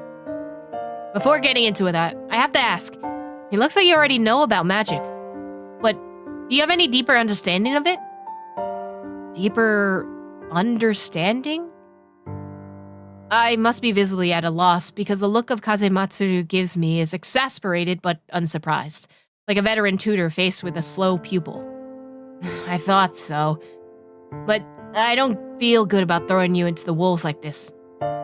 It's already tough explaining the basics to the precinct staff. Whatever, I'm sure you're smarter than that. I'll start with some common knowledge for the mages. I'm only going to say this once, so listen up. First off, what you need to know is that these powers, the gifts from the gods, can be passed down through the bloodline. Also, the materials used in magic rituals are pricey, and it's hard to cover the cost alone, so mages value inheritance and family ties over anything else. You've been through this yourself, haven't you? You suddenly discovered you had some strange ability and you were all at sea. You had no clue why this was happening. Magic is kept secret from the regular public, and also from the mages who don't have teachers to guide them. I nod, reflecting on how I'm still completely ignorant of my own magic and I still have no idea where to even start unraveling this tangle. So you should assume that if you butt heads with a mage, you'll find yourself in no end of trouble. I mull over Kazematsuru's words, wondering exactly how she figures into all this, but judging from how she's acted today, I'm guessing she's no end of trouble herself. But since it can be passed down by blood, I'm still putting together my sentence when Kazematsuru stops, looking uncharacteristically hesitant. She's silent for a while, before finally letting out a sigh. The sound of that sigh seems to bring to life every story I've heard about brother turning against brother. You're spot on. And things are actually better in this generation. Before this, if a family had too many children with talents, the family mansion was essentially a coliseum. And if there was anything worth inheriting on top of that, the clash would continue until one party died. The main family fought amongst themselves, and the branch families, after defeating their own siblings, still had to vie with the main family's children. Some mages were so set on preserving the purity of their bloodlines, they even... No. Let's not go there. You don't need to know any more than that. Kazematsu speaks in a low voice, her expression pained, but she quickly shakes that off and moves on to another subject. That's all on this topic. You should also know about ateliers. For the majority of the mages, this is the most important thing. What is that? Ateliers. Yet another new noun. I'm still at a loss. All I can do is wait hopefully for her solution to this riddle. I assume you came into contact with the magic recently, yes? After a long silence, I can only reply with a brief noise of assent. In fact, I can count the number of times I had on one hand, and I think derisively to myself. These scant incidents all bear the indelible traces of Hatsuyuki, impossible to ignore or forget. Even after my nerves have been dulled by the constant barrage of blunt questions, the pain is still lodged in my memory like so many fine needles. So it was too late, huh? Alright. Listen very closely to what I'm about to say. Mages, to be exact, most of the hereditary guys, each have an atelier that belongs to them. That's where they're in closest contact with their divine blessings. The principle of constructing an atelier are way too complicated to get into here. Basically, think of it as a series of large-scale magic rituals that take a huge toll on the practitioner. Once the construction is done, they gain a secret space that belongs to them and exists outside of this world. Unless they're unconscious or grant someone else permission to enter that space, belongs solely to them forever. I'm guessing you've heard a thing or two about Buddhism and Taoism and all that nonsense? Well, as an atelier is the equivalent of their flower or leaf or their bodhi. It never disappears, and in the hands of a mage who lives long enough, it becomes a treasure trove. It's almost impossible to construct an atelier single-handedly, which means that effectively only families can afford it. And since it can be transferred between people, well, I think you can guess what happens. It's inherited. Got it in one. Kazematsu snaps her fingers. Is it just me or does she look relieved? She reminds me of a teacher, pleasantly surprised that a young child is actually capable of studying. Hey! I can barely imagine what sort of people she's been working with until now. Very expensive. Its value accumulates over time, making it perfect to be passed down as a family heirloom. Which means that mages who have the backings of families and mentors, and who are regarded as the next in line, basically all have their own ateliers, or are about to inherit them. Who knows? I bet you if you go back to the Sakuma family, they'll have one ready and waiting for you. Her lips twitch as she said this. Then she changes the subject again with seeming nonchalance. Wait, so if we can get it from our family heirloom, what about my parents? Like, what's the situation with our family right now? I'm getting off topic. What it all boils down to is that ateliers are where mages can exert their powers to the fullest extent. That's why most of them secure their atelier in an object they can carry with them, so they can enter at any time. It's a teapot item, okay. For a mage who's carrying around magical studies or preparing for a ritual, their atelier is in the safest place to be, and also the most dangerous place for an invader. I need you to make contact with the worshippers, but I don't want you to get killed. If you notice that your surroundings have changed, you better watch out. What should I do if I'm trying to leave an atelier? Find the exit, or get the mage to let you out, or knock them unconscious. Of course, the best way to handle it is to kill them, but in your case, just sweet-talk them, no matter how much you have to bow and scrape and grovel. Dignity is less important than staying alive. Get out there and let me deal with the rest. Speaking of which, Kazematsu's severe gaze settles on me. Her voice is stern. Do you have experience wielding magic? There's no point bluffing here. Even though Kazematsu's stare sends chills down my spine, I nod. You're honest. The reliable type. Good. That's right. That's how everyone should be. Her gloved hand grips mine. She's squeezing quite hard. It hurts, but I bite back my yelp of pain before it can emerge. Because the look on her face scares me a little. It's like what exactly? It feels vaguely familiar, as if someone once inspected me with this exact same expression. Focus. Don't get distracted. Close your eyes. My eyes automatically fall shut at her voice. Before long, a soft breeze threaded with the slightest chill flows through our jointed palms and gently makes its way onto my bloodstream. My heart starts to pound. That familiar tugging sensation courses through me again. The next instant, I'm enveloped in that chill. And so I can feel something like blood, but not quite, pouring out of my heart, rushing through my veins. It swiftly and tenaciously swarms into the crevices between every cell. At last, it comes to a halt at the back of my tongue with a faint prickling pain. This is your magic. It issues from the heart, the weakest part of the mage's body, and finally condenses in the body part you use to wield your magic. Remember the way it flows. When you need to use it, let your consciousness trace that path backward to your heart and call upon the magic stored in your body. If you can't sense it, extreme emotions are a good way to pressure yourself and get your heart rate up. That's a bonus technique. As Kazematsu finishes her calm speech, that chilly, syrupy feeling dissipates like a gust of wind. All that's left is a sudden molten surge of magic in my mouth. In my mouth? I'm seized by strange impulse to open my mouth, to speak, and I'm absolutely certain I have the power to make those words on the tip of my tongue become an ever greater reality. My mind is full to bursting. What should I say? My situation right now is so similar to how things were back in the theater. This strip's transformation happened because of me, or was it... My brain feels like it's crammed inside a mortar, being pulverized into a sticky pulp, but my tongue moves faster than my mind. You must be calm. As soon as the last word tumbles out, the pain in my tongue fades. I hope it hasn't left a blister. There, I said it. An abrupt hush settles across the room. Kazemaru's sudden silence makes me a little uneasy. I instinctively widen my eyes. Her expression is completely blank. The next instant, she's back to the same severe manner I remember from our meeting at the theater, as if what I saw was just a mere illusion. She loosens her tight grasp of my hand, straightens up, moving a little stiffly. Sorry, I kinda got worked up there. You okay? I kinda wish they showed the magic. I don't know what happened. My hand hurts a bit. Kazematsu heaves a deep sigh. The filing cabinet casts a shadow over her features. I'll buy you something to eat. Make up for it. Sorry about all that. Damn, that sure is something. Don't use your magic here, and don't go around showing it off to front of other people if you can't be sure they'll keep their mouths shut.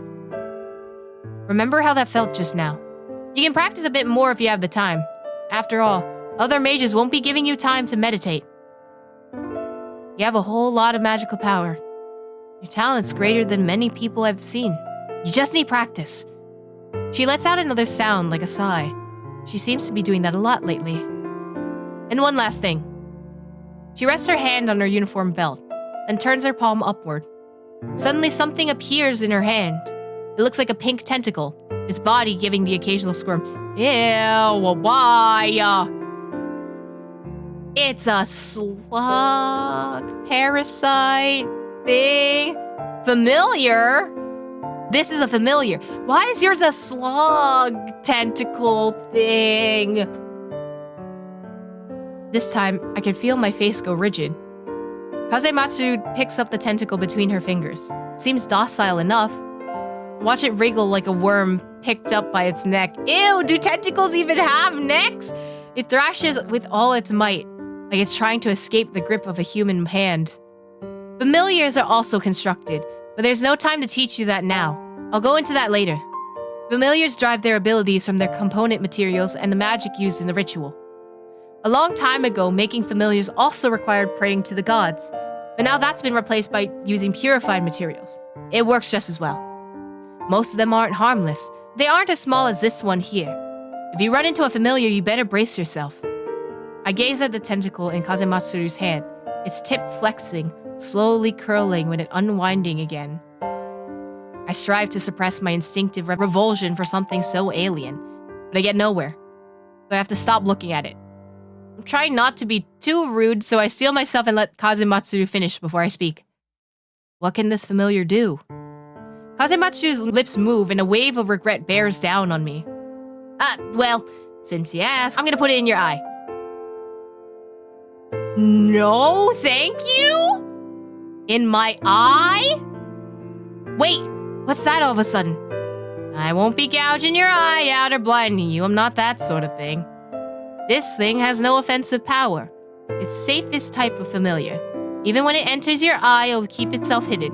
You won't feel any discomfort. You are putting a slug tentacle thing in my eye! Stop! Kazematsu hoists the familiar a little higher, treating me to a full view of its mouthless body and plump, glistening suckers. No, thank you. No, I'm so good. Its purpose is to boost your sensitivity to magic, so you can visually observe any spell traces around magical residue. Okay, so it's like a Babel fish, but for magic, and I don't want it in my eye! That way you'll notice if a mage passes by. If you know who they are, you'll be on your guard, won't you? They'll help keep you safe. Also, if you get attacked or stumble into someone else's atelier, they'll let me know your location and I'll come to your rescue. I don't want slug thing in my eye. Kazematsu seems to be completely in earnest. Putting something into my eye still sounds incredibly dodgy, but I can tell from her words that she's deeply concerned with my personal safety. Does this just come with being a cop, or did something happen before? Something definitely happened before. Her brilliant eyes are trained on me, but no matter how I try, I can't discern any trace of a lie in their tranquil depths. It's rude to pry into someone else's past. I clamped down on the urge and turned back to the tentacle, which now lies motionless in Kazematsu's hand, presumably worn out from struggling. I'm trying not to contemplate how I'll feel against my eye. Does it really have to go in my eye? Isn't there any other way? Most spells only last a short time, and if anything of a longer duration takes a bit too much preparation, and if you keep it with you, an observant mage will easily pick up on it. You're sure this is fine? Of course. I wouldn't get this wrong, even if just on account of the Sakuma family. The Sakuma family? Them again. Just what kind of family are they that people keep bringing them up? If I could have come back a little earlier and learned more, if I could remember what happened before, would things be different? If there's any way I can make up for it. Fine, I agree. But I don't want it to hurt too much. Oh, ew, what? It's in my eye. Oh, thanks, buddy. Kazematsu seems taken aback by my ready agreement as she reaches out and cups my face. It's going in the eye. Her gloves are coarse. Her callous fingertips graze across my cheeks and slowly make their way to my right eye, leaving a trail of warmth in their wake. I know you're describing this very romantically, but it's going in my eye. When she peels open my eyelid with 2 fingers, I inadvertently choke on a mouthful of spit. My expanded field of vision can now clearly take in the incandescent light beaming down from the ceiling, and Kazematsu's face approaching mine, eyes gleaming like gems. Kazematsu picks up the tentacle. Its fleshy pink body draws closer and closer to my eye. The tentacle uncoils its tip, languorously swaying in the air. No, thank you! My body grows taut with anxiety. I can feel Kazematsu's breath and the stirring of the wind. I need someone to do this to me. No! Hold still. I force my eyes to stay open. My eyeballs swivel clumsily to the side. The tentacle is coming closer and closer, so close that I can make out the faintest patterns on its skin. I don't think any psychological torture can beat this. The instant it settles on my eyeball, I instinctively blink. Everything goes dark. All I sense is that touch upon my eye, vivid and unmistakable. The tentacle is icy against my eyeball. Ew! Its suckers are fastened to the most vulnerable part of my head, like an insect's pincers pressing into rotten wood. But then it rapidly melts into my eye socket like water, dashing real tears from my eyes. I can't tell if any part of the familiar is washed out with them. Am I okay? Is everything good? Finally, a faint silver light reappears.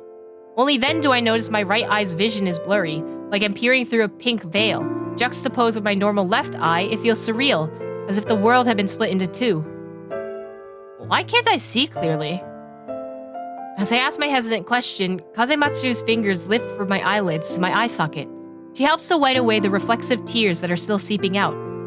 The gesture seems so gentle, but I might just be imagining things. You'll be fine soon. It's still fusing. Thanks, buddy. She sounds so calm. Her gaze lingers on my face for a long time, taking in every detail.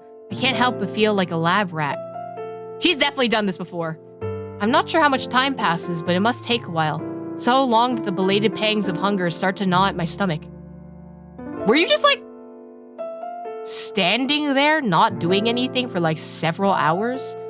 Finally, the color obscuring my vision drains away, and everything once again looks the same as before.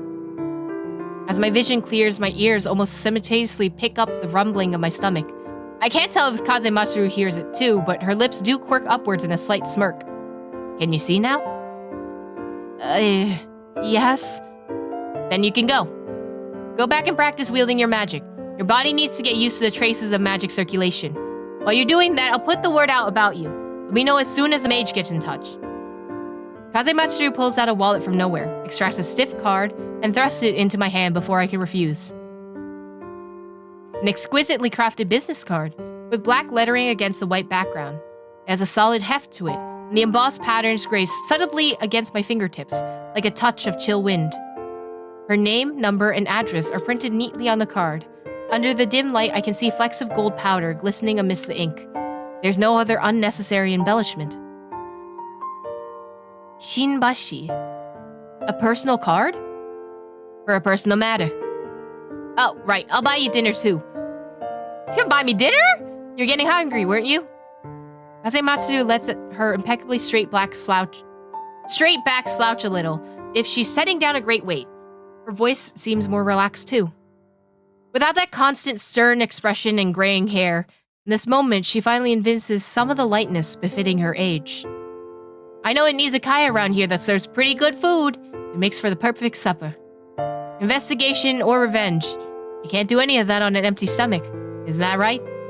Before we leave, out of the corner of my right eye, I notice that my wrist is glimmering faintly with hazy traces of blue and pink, like rippling water or silk threads. The patterns almost seem to intertwine, weaving into an intricate, unbroken skein. And Kazematsuru's collar also radiates gentle sparks of mingled blue and pink, like gemstones under light. See something weird? Yeah, like some kind of glowing pattern. Ah, that's right. What you're seeing are the traces of your magic and mine. Remember, if you spot traces like this, then that's where you have to be aware of everything. Absolutely everything. Having said her piece, Kazematsuru shoves open the door of the archives. It suddenly dawns on me that her expression reminds me of. Like a person helplessly watching sand slip through their fingers, who suddenly catches a sight of a life-saving straw. Why are you still standing around? Don't you want supper? My train of thought cut off, replied by instinct.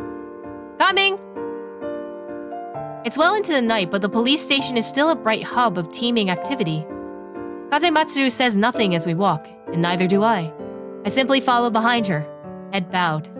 I lose track of how many times I falter, but just as I'm about to speak, Kazematsuru suddenly stops walking.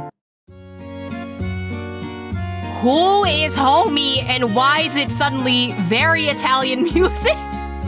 I freeze startled. Standing in front of us is a youth. He looks quite young and remarkably haughty. His feet are firmly planted, squarely blocking our way. So you found more cannon fodder, Captain Kazematsuru? If I still had any doubts as to this youth's identity, his hostile greeting has cleared those up. Kazematsuru folds her arms. Even without seeing her face, I can hear the chill in her voice. That's none of your business, Kijimoto. This sort of provocation will work better on my father, if you can even get to see him in the first place. Your little brother's old enough to come stay with the main family now, isn't he? I've heard all about that boy's gifts, even here from Tokyo. How's that going? Getting worried yet? The youth's pale face gradually floods with red. I can hear the gnashing of his teeth. His nostrils flare and quiver, and his hands at his sides ball into fists. He's the picture of swelling fury. But under Kazematsuru's stare, he can't keep his voice from quaking. Is that supposed to scare me? You just little brat. The main family still hasn't named you as heir. Isn't that because of your screw-up? You think you're better than any of me? I frown. No matter what, he's taking things a bit too far. It's obvious he doesn't intend to let us go anytime soon. But... Officer Kazematsuru, who is he? I briefly skim through the roles I played before and let my brows furrow more perceptibly. Are all the police in the precinct so rude and so determined to waste other people's time? What a shame. This officer looks like a competent enough sort, but clearly he just puts it on a good show. I can't make head or tail of all of his babbling. It's a little alarming. Maybe he should go to the hospital? Kijimoto's already flushed face takes on even deeper hue of drunk man. His brows shoot up as he glares daggers at me as if he's on the verge of flinging curses. The words that come hurtling from his mouth make my eardrums twinge in discomfort. And who the hell are you? Where'd you get off insulting me? Me? I'm just a regular person who happens to know a few news reporters and who can't get home because you're pestering me. Really, when Officer Kazematsuru invited me here to go over the situation, I never thought I'd run into something like this. If word got out, I'll give the public quite a bad impression of Ginza or even Tokyo. And where would we be then? Sure, go about on all the people you know. You're probably just some con man. Oh, he is crying or sweating, I can't tell. Kijimoto's eyes are quivering, but his voice blares as loud as ever. He seems to be trying to regain his dignity with all this bluster. Is that so? Then how about you give Editor-in-Chief Asano a call at the Labor News? Ask him if he's heard some fellow called Kotori Sakuma. Wait, Sakuma? Your name is Sakuma? He doesn't care to keep speaking, or to put it another way, he's weak by nature, and soon as anyone might be able to take him down. Even if he claims not to believe it, he won't have the courage to put on to the test. Kazematsuru flings out her last words. They make Kijimoto's entire body go rigid. So you go out in my way to waste Sakuma-san and my precious time? All this stubbornness wrangling isn't gonna make your walnut-sized brain any smarter. After so many years in Tokyo, you still haven't grown at all. It's a real shame. Also, if I let my father know that you were making a scene here, throwing your name around, disgracing the Special Investigation Division and the entire precinct, well, you better think this through of how that might hurt your chances of getting your brother. Scram, get out of my way. Kazematsuru waves him a rough breast. Why did he walk off like that? Through my right eye, watch a fury of plink wind send the youth reeling. He staggers back a few steps, clearing out our path.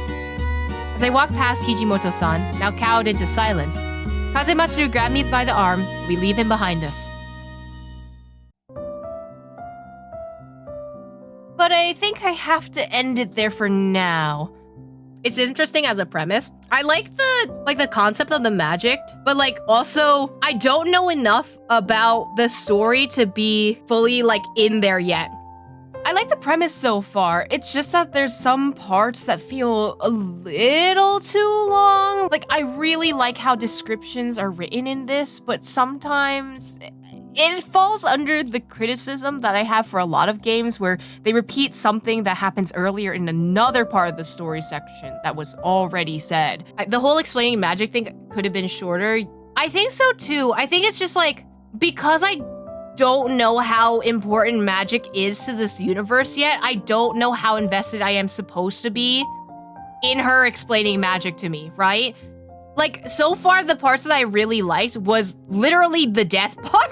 And any section that had the actor in there. It's one static scene, is just her explaining for a while. I think it could be better if there were more abridged and we shifted to the eye thing way faster.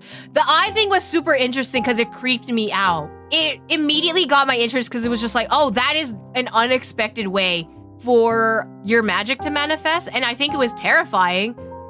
But as of right now, I don't have any leads towards what happened. And I don't know how it's supposed to tie into the involvement with the actor's death at the moment. So I'm kind of just okay, these are all separate incidents that I'm assuming that are gonna tie together in the end. It's just that right now we're still in the introduction phase, and that's what confuses me. I thought we would get more information by this time, you know? I don't mind the fact actually that we have amnesia, even though I know it's a very common trope and I've seen it personally a lot.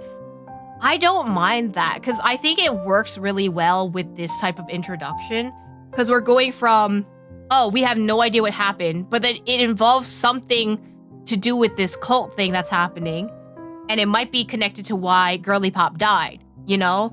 So I like the setup so far. I think genuinely it's just the pacing.